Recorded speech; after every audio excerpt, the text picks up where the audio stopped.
is a 9-month-old worm farm.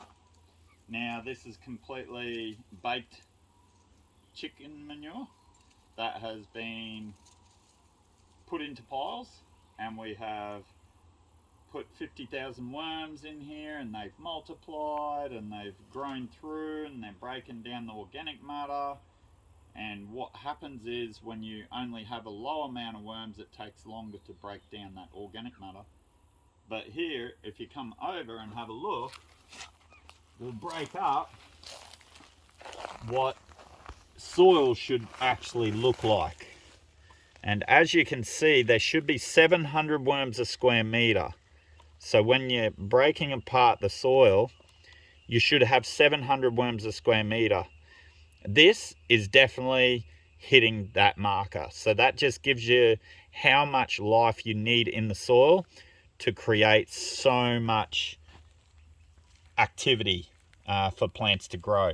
So this is a good basis to learning how to keep soils alive and active, and how many worms you need and how much organic matter you need to feed the worms.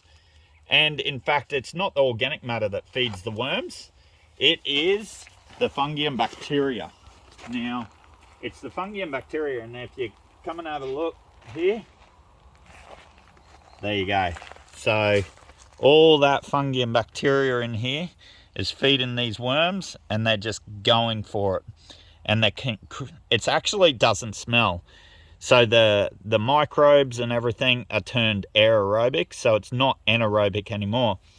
It's not compacted, so you don't have anaerobic bacteria or fungi in there. So it's the same with your soils. When you want to create healthy aerated soils, you want to be increasing your worm count. And your worm count live off the fungi and bacteria. But the fungi and bacteria live off the organic matter. So when you don't have the organic matter and you don't have the fungi and bacteria, you don't have healthy soil. I'm not saying to put chicken manure into the soil. I'm saying to put organic matter into the soil. This was simply the organic matter that we had on site.